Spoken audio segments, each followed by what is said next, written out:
I'm interrupting our week to share this drama with you. So, my car was in the shop. I call her Shelby. Shelby was in the shop because she got rear ended by my neighbor, and my neighbor was kind enough to give me his insurance information and claim full responsibility for it. So, I took Shelbs to the shop, and they said, "Would you like a rental car? It's going to be a few days." And I said, "No, I work from home. It's fine." And they said, "Come on, it's a rental car. It's free. It'll be fun." So I said, "Okay." And I went to the rental car place and I said, "I'll just take one of those little sedans. That's fine. Nothing fancy." And they said, "But we have this Mustang here and it's paid for. So if you want to rent this fun Mustang, go ahead." And I said, "Well, okay." So I did happily. I've never rented a car before in my entire life, so clueless on the process. I decided to use my insurance to insure it because that seems to be what I've heard in the past is you just use your insurance. So I did. Enjoyed riding the Mustang, prepared to bring it back, made sure that it had gas and all was well as far as I knew.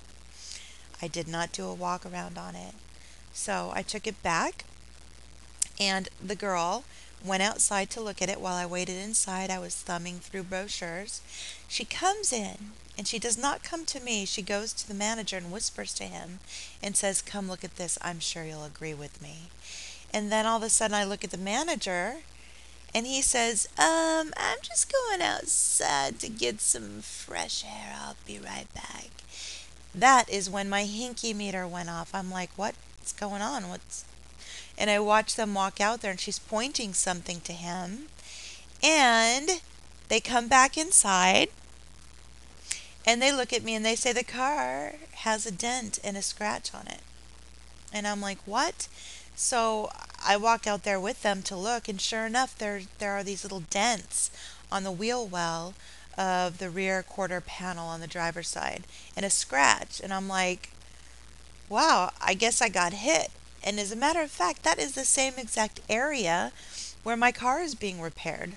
Strange. So I go back inside with them, and they are kind of cool and aloof to me. And I'm starting to get nervous, and I say, "Well, what happens now?" And I'm starting to panic. They sit me down. The guy says, "Well, can I see your credit card, the one we used um, to hold this car for you?" And I said, "Yeah."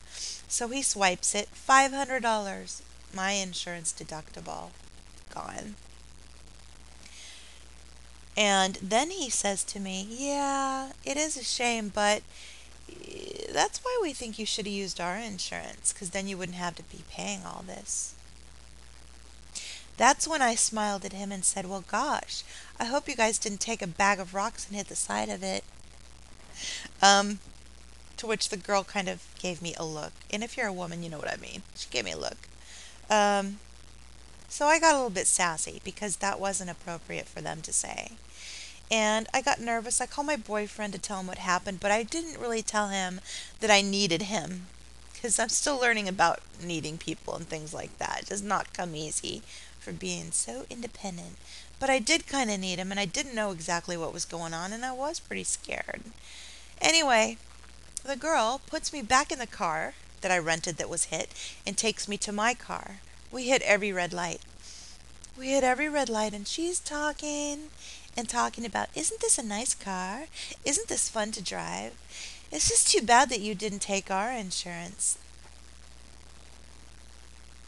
And when she said that, I just looked at her like this and then looked back out the window and thought, she is twisted.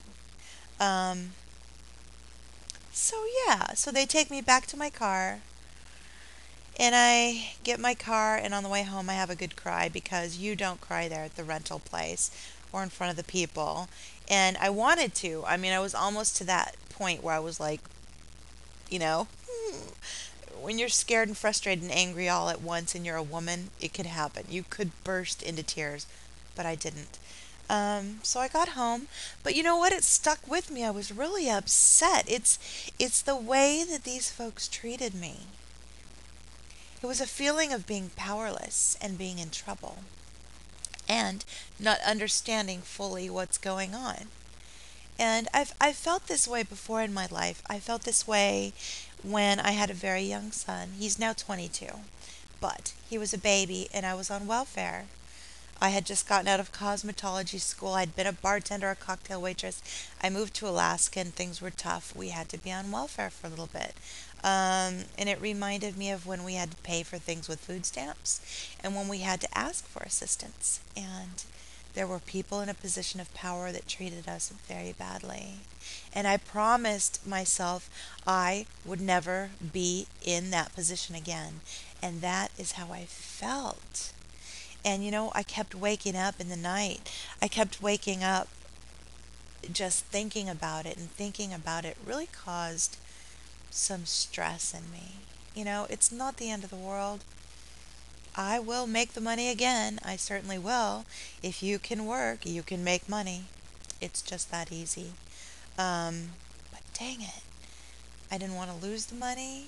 I didn't want to have that kind of stress. And I didn't want to feel like these folks were whispering, "Would you look at that?" And, it just was really creepy. Have you guys ever been through something like that before where you had a feeling of not having your power? It's very disturbing to me. Next time, maybe I'll be more vocal about it and say, "Why aren't you speaking directly to me?" Since I rented the car and this issue is about the car I rented. I did actually call and write their corporate office. It was Enterprise. And they gave their apologies and all of that, but it didn't really fix it.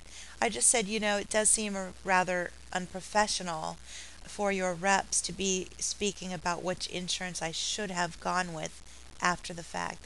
That's a little unprofessional. That should be taken care of. Um, I don't know. That's it, guys. I'm doing better now, but gosh, doesn't it hurt? It hurts to feel that way. And you know what? It could have been made so much better by something as small as, "Why don't you come out here with us? It looks like there's a scratch or a dent. I know you're going to be shocked. You probably didn't know it was there. In this case, here's what we do. Here's what to expect. Come on in with us. Let's talk it over, and we'll try to get through this." But instead, the whispering and all that kind of stuff was really awful. Really awful.